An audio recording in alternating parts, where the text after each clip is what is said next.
Hello,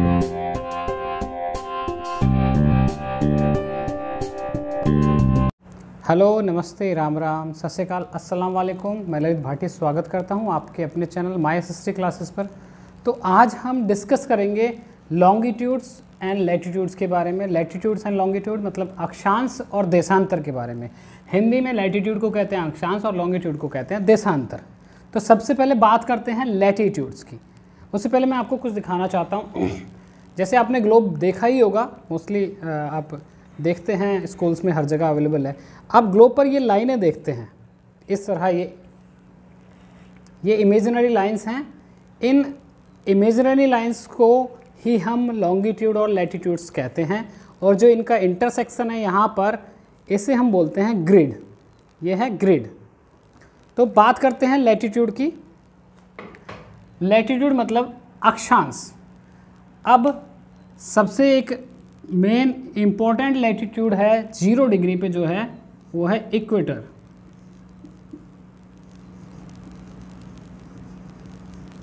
equator. अब इसके साथ साथ बहुत सारी और लाइनें भी हैं इस तरह खिंची हुई पैरेलल।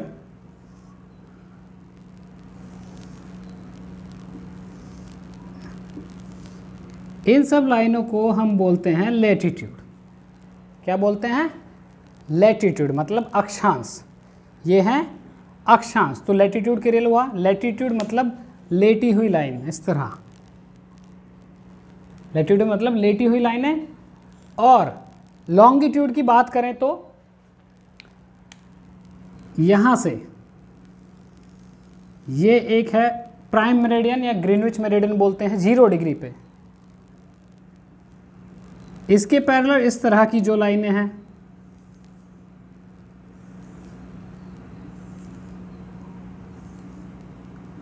ठीक है, ये इनको कहते हैं longitude. Latitude and red colour में आपके हैं लॉन्गिट्यूड्स। तो आपको पहले तो ये क्लियर होना चाहिए कि लॉन्गिट्यूड किसे कहते हैं और लैटिट्यूड किसे कहते हैं। तो लैटिट्यूड ब्लू कलर में जो लेटी हुई लाइनें हैं, लॉन्गिट्यूड जो लंबी वाली लाइनें हैं। तो आसान तरीका याद करने का कि लॉन्गिट्यूड लंबी वाली लाइनें, लैटिट्यूड लेटी हुई लाइनें। तो ये हुआ लॉन्गिट्यूड और लैटिट्यूड। अब लैटिट्यूड्स में हम बात करते हैं कुछ इंपॉर्टेंट लैटिट्यूड्स जो हैं जिन्हें बोलते हैं पैरेलल्स ऑफ लैटिट्यूड। जो इंपॉर्टेंट लाइनें हैं, जो इंपॉर्टेंट लैटिट्यूड्स हैं, उनके बारे में बात करते हैं। सबसे पहले बात करते हैं एक लाइन जो बिल्कुल बीच में है और अर्थ को 2 पार्ट्स में डिवाइड करती है। किसमें? नॉर्दर्न हेमिस्फीयर में और साउदर्न हेमिस्फीयर में। ये है 0 डिग्री पे। इस लाइन को हम कहते हैं इक्वेटर, या फिर इसे बोलते हैं भूमध्य रेखा। भूमध्य मतलब भूमि को मध्य से डिवाइड करने वाली, बांटने वाली रेखा। ऊपर नॉर्दर्न है, मैंने कहा ऊपर नॉर्दर्न हेमिस्फीयर है और नीचे साउदर्न है। नॉर्थ पोल और साउथ पोल भी हैं। तो यहाँ पे एक और लाइन है 23.5 डिग्री नॉर्थ में। इसे बोलते हैं tropic of cancer. Tropic of cancer. इसी तरह साउथ में भी एक और लाइन है 23.5 साउथ में। ये है ट्रॉपिक ऑफ कैप्रिकॉर्न।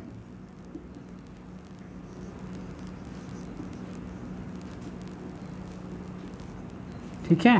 हिंदी में इसे बोलते हैं कर्क रेखा, और नीचे वाली जो साउथ में है उसे बोलते हैं मकर रेखा। कर्क रेखा भारत को 2 हिस्सों में बांटती है और मकर रेखा ऑस्ट्रेलिया को 2 हिस्सों में बांटती है।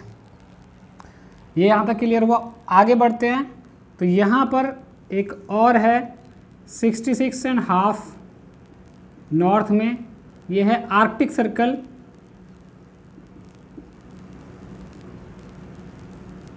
ऐसे ही 66.5 साउथ में है अंटार्कटिक सर्कल।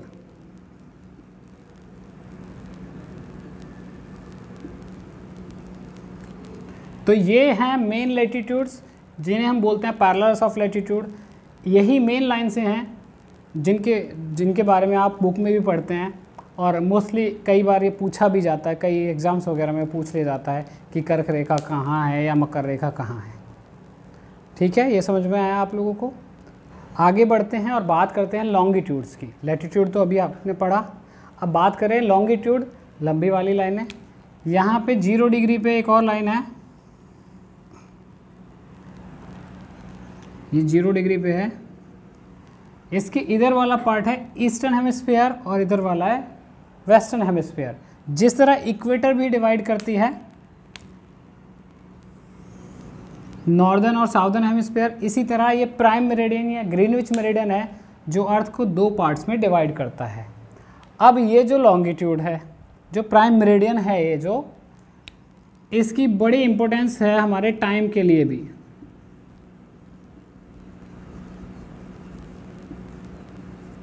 ठीक है, सभी का मोस्टली कंट्रीज़ का जो भी टाइम है, सारे देशों का टाइम वो यहाँ से स्टार्ट होता है। जैसे इंडिया का टाइम प्राइम मेरिडियन 0 से प्लस 5:30 है, 5:30 आवर्स आगे है।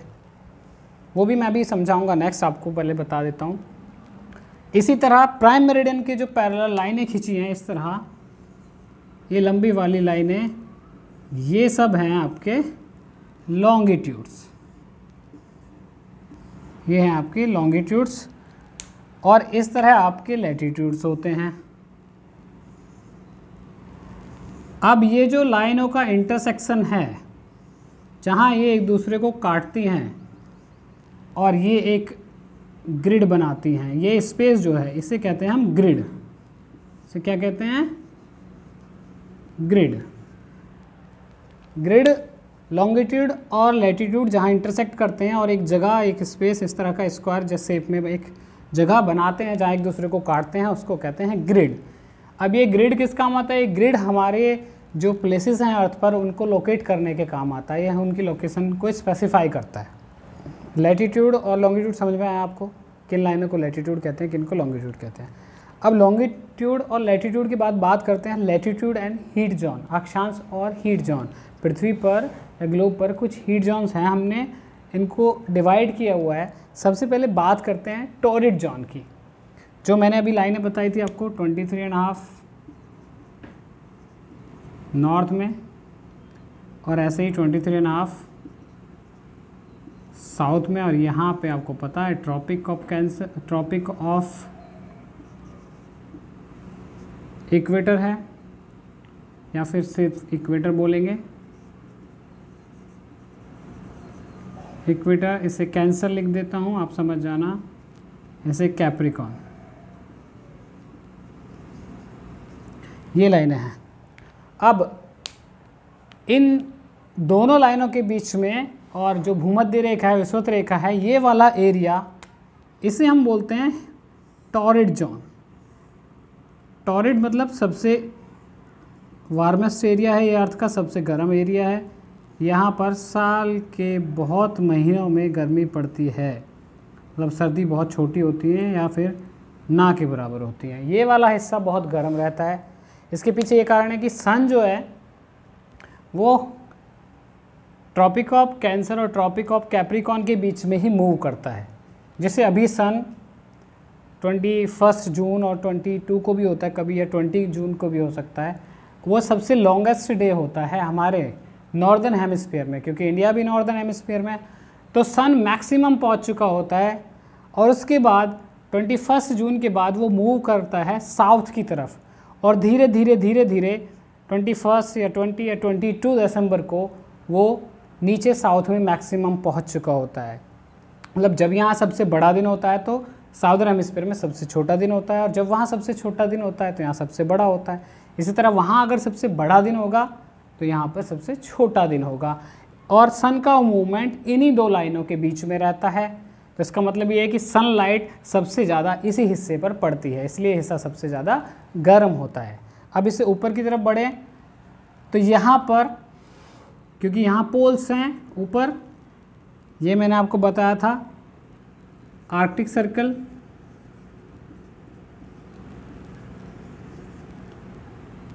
ये 66.5 नॉर्थ में है आर्कटिक सर्कल और 66.5 साउथ में है। Antarctic circle.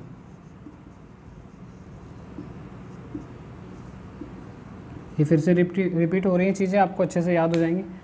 अब यहाँ पर जो ये एरिया है, ये वाला, ये जो मैं ब्लू कलर में कवर कर रहा हूँ, इसको कहते हैं हम टेम्परेट जोन, क्योंकि ना यहाँ तो बहुत ज़्यादा गर्मी होती है और ना बहुत ज़्यादा सर्दी होती है, इसलिए इसे हम कहते हैं टेम्परेट जोन, जो कि ट्रॉपिक ऑफ कैंसर और आर्कटिक सर्किल के बीच में है। नीचे वो ट्रॉपिक ऑफ कैप्रिकॉर्न और अंटार्कटिक सर्किल के बीच में है। अब इससे ऊपर ये वाला जो एरिया होता है, ये है आपका फ्रिज जोन, इसे बोलते हैं फ्रिज जोन। यहाँ 66.5 से पोल्स, मतलब आर्कटिक सर्कल और अंटार्कटिक सर्कल, ऊपर वाला सारा हिस्सा, ये है आपका फ्रिज जोन।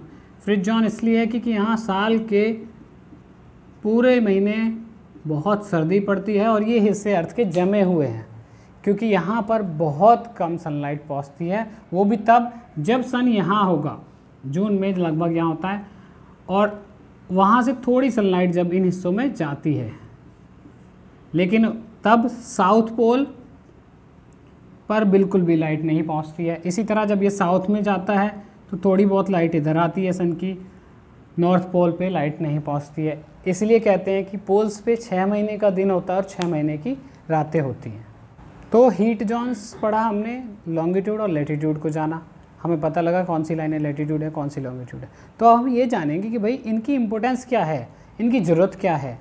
ये जो लाइन हमने मानी है लैटिट्यूड लॉन्गिट्यूड, ये इमेजिनरी लाइन्स हैं, फिजिकली ये कहीं पर आपको खींची नहीं मिलेंगी, किसी ज़मीन पर नहीं खींची गई है, ये इमेजिनरी हैं और ग्लोब की स्टडी के लिए इन्हें हमने माना, या जोग्राफर्स या जो भी जियोलॉजिस्ट हैं उन्होंने इन्हें माना है। अब बात करते हैं कि ये क्यों ज़रूरी है। हमें पहले ही बताते हूँ कि टाइम के लिए बहुत ज़रूरी है और किसी प्लेस को लोकेट करने के लिए भी ज़रूरी है। अब पहले हम जानते हैं कि प्राइम मेरिडियन भी है एक, जो मैंने अभी बताया आपको 0 डिग्री पे इस तरह, ये है प्राइम मेरिडियन या ग्रीनविच मेरिडियन। यहाँ पे इक्वेटर है ये आपका,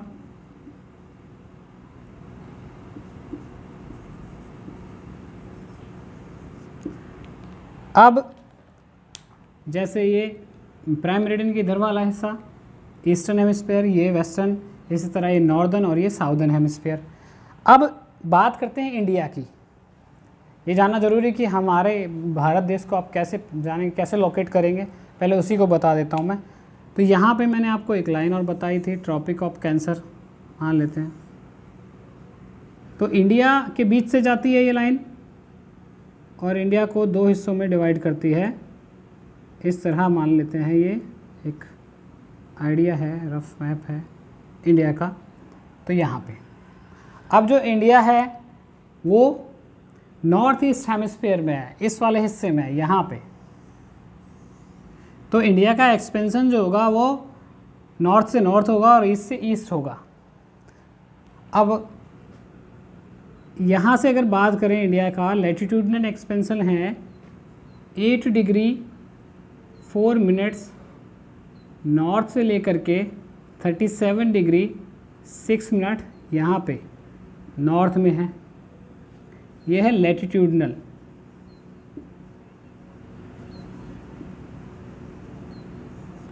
ठीक है।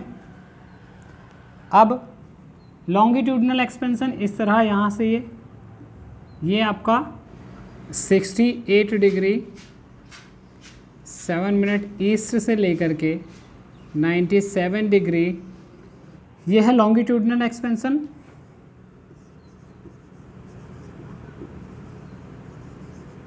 तो ग्लोब पर ये स्थिति है इंडिया की। ठीक है। अब इंडिया का जो स्टैंडर्ड टाइम हमने माना है, तो वो इनके बीच में एक लाइन मानी है, यहाँ जो उत्तर प्रदेश मिर्ज़ापुर से होकर जाती है, जिसे IST बोलते हैं हम, इंडियन स्टैंडर्ड टाइम, जो कि 0 यहाँ ग्रीनविच मेरिडियन से +5:30 है। अब ये +5:30 कैसे हुआ, ये कैसे हमारा टाइम ग्रीनविच से 5.5 घंटे आगे है, क्योंकि हमने जो अपना IST माना है उसे माना है हमने 82 डिग्री और half minute, sorry 82 and half degree पे, 82 एंड हाफ डिग्री पे उसे हमने माना है। अब क्या होता है, 1 डिग्री इज इक्वल टू होता है 4 minutes, 1 degree is equal to 4 minutes. अब 82 डिग्री है तो इसमें 4 की मल्टीप्लाई करेंगे तो कितने मिनट हुए, 4 2 ज़ा 8, 4 8 ज़ा 32, 328 मिनट्स ये हो गए। और हाफ का, क्योंकि हाफ डिग्री है तो हाफ का आधा 2 मिनट ये हुआ, तो +2 और हो गया, तो ये कितना हो गया 330 मिनट्स हो गया। 330 का मतलब क्या हुआ, 5:30, 5.5 घंटे हुआ। अगर 60 मिनट 1 आवर में होते हैं तो ये 5.5 घंटे हुआ। तो इसलिए अगर यूके में 12 बजे हैं तो हमारे यहाँ 5:30 बजे होंगे। हमारा टाइम उनसे आगे है। अब हमारा टाइम वहाँ से 5.5 घंटे आगे है। अगर यहाँ 5:30 बजे तो वहाँ 12 बजे होंगे दिन के, मतलब हम उनसे 5.5 घंटे आगे रहते हैं। इसी तरह अगर ये है ईस्ट की बात, अगर वेस्टर्न हेमिस्फीयर में जाएं तो उस तरफ टाइम घटता जाता है, उस तरफ जैसे जैसे डिग्रियां इधर बढ़ती जाएंगी ऐसे ही ऐसे टाइम घटता जाएगा। अभी आपको समझ में आ गया होगा कि हमारे यहाँ 82 एंड हाफ जो स्टैंडर्ड टाइम है वो IST है हमारा, और वो मिर्ज़ापुर उत्तर प्रदेश से निकलती है, वो लाइन गुजरती है। वैसे इसको लेके थोड़ा सा अभी विवाद है, चल रहा है, क्योंकि हमारा अरुणाचल प्रदेश और गुजरात के टाइम में बहुत ज़्यादा डिफरेंस हो जाता है। तो लोग ये चाहते हैं कि हमारे देश को टाइम जोन्स में बांटा जाए। जैसे बड़ी कंट्री हमसे ऊपर चाइना और रसिया में भी कई टाइम जोन्स हैं, क्योंकि वो बड़े देश हैं। तो ईस्ट और वेस्ट की जो स्टेट्स हैं या प्रोविंसेस हैं उनमें बहुत ज़्यादा डिफरेंस हो जाता है। इसलिए हमारे यहाँ भी लोग चाहते हैं कि ये डिफरेंस ख़त्म हो, अलग अलग टाइम जोन बनाए जाए, क्योंकि अरुणाचल प्रदेश और गुजरात के टाइम में लगभग 1.5 से 2 घंटे का अंतर है।